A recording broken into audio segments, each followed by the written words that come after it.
What's up everyone, welcome back to the channel. It's great to be back for another video. I feel like we're on a little bit of a roll here on YouTube. Today though, we are going to be talking all about this girl here. And this is the Ursa Mini Pro G2, and it is the workhorse camera of our studio. This is the camera that we go to 90% of the time for almost every production. And since we purchased this 2 years ago, I have personally put hundreds and hundreds of hours through this thing, and so I know it fairly well. For the most part, this is our go-to rig for our company, and I'm going to talk about 10 things that I love about this camera and this setup in this video.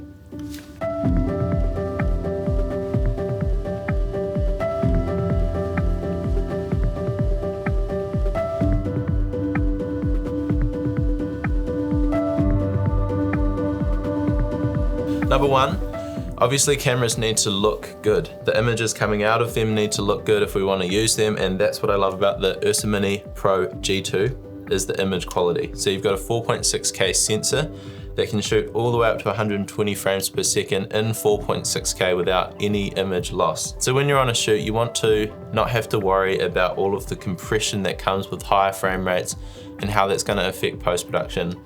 A lot of cheaper cameras, when you go up to those higher frame rates, such as 100 frames per second, you'll be compromising the image quality somewhere along the line. But not with the Ursa Mini Pro G2. We shoot almost 100% of our content in Blackmagic RAW. It's really nice to have the flexibility of RAW, the color science, and the way it grades and holds up in post-production is incredible. Now, one thing a lot of people don't seem to talk about a lot is the shutter in this. Now, it's not a global shutter, but it is almost a global shutter. And what that means basically is when you pan really quick, you'll often get wobbly lines in the frame, and that's essentially due to the sensor reading from top to bottom. And the higher end cameras definitely have global shutters.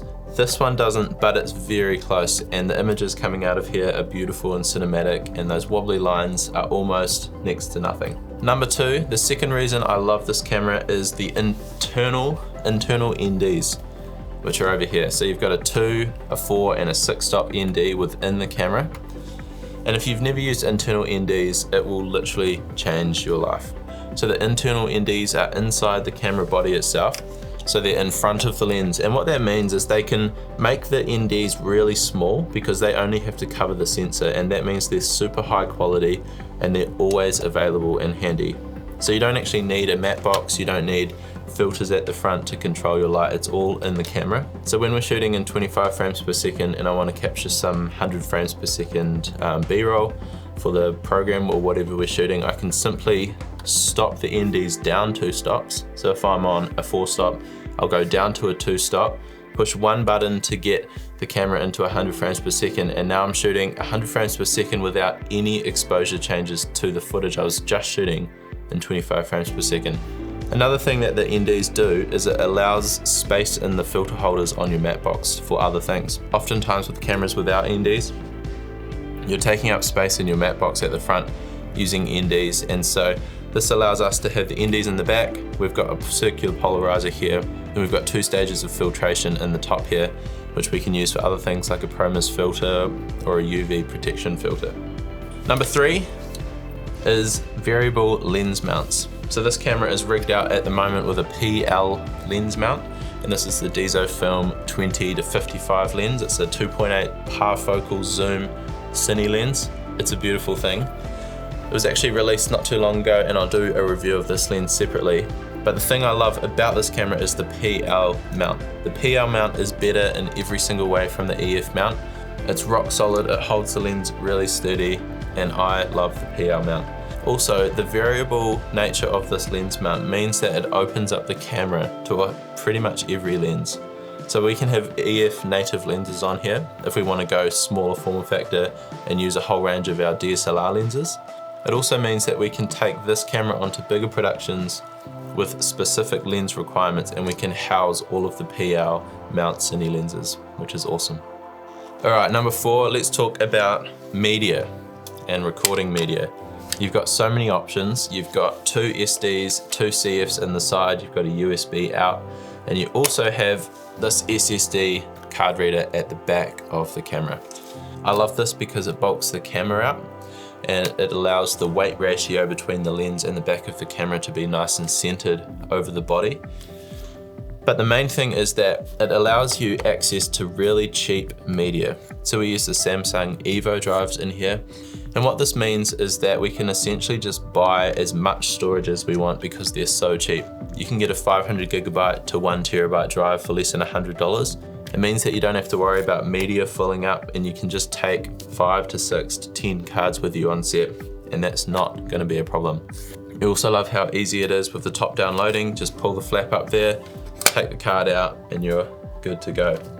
What we also do sometimes is with the front SDI port is to record into the Atomos Ninja 5 recorder at the top. This is the Shinobi at the moment, but you can put an external recorder up here to record a proxy, which is also a nice safe backup.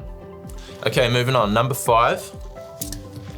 This is very underrated as well in my opinion, but you have 2 XLR inputs here on the top of the camera.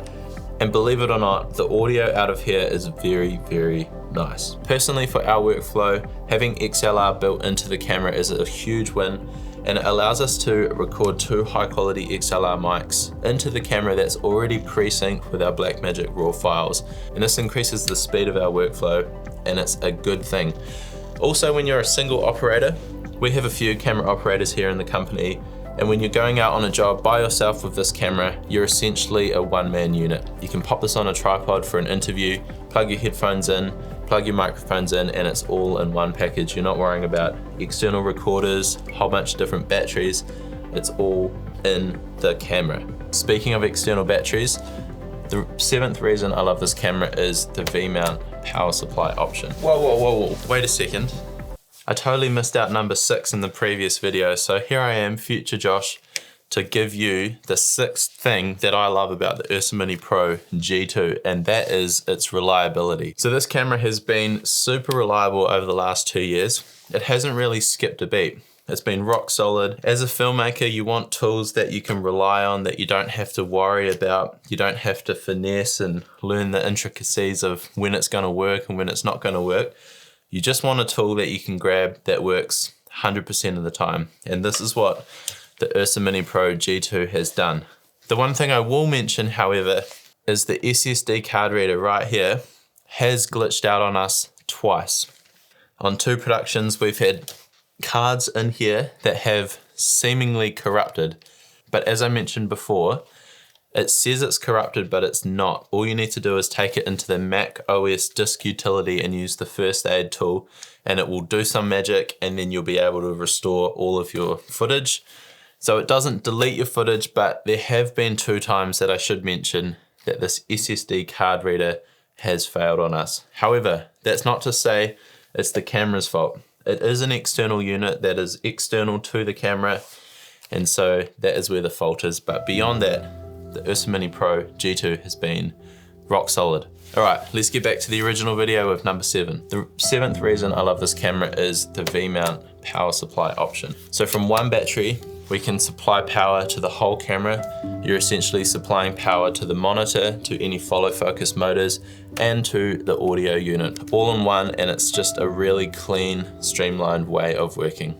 We also use these V-mount batteries for a whole range of other gear within the studio, such as our light right now. It means that we can just have a whole box of V-mount batteries that power all of our gear. We're not worrying about a whole range of individual batteries for all sorts of different components. It's simply one battery that goes on the camera, and we know that the camera is good to go. Alrighty, so number 8 is the rigging options on this thing. Because you have a bigger body with a camera such as the Ursa Mini Pro G2, you've got a whole range of rigging options. Small Rig Design make all these really cool plates that you can throw on the side, and it opens up the possibilities of mounting this camera to pretty much infinite possibilities. Currently, we just have a NATO rail on top with 2 Small Rig side handles, and this is our main mounting point for the Easy Rig.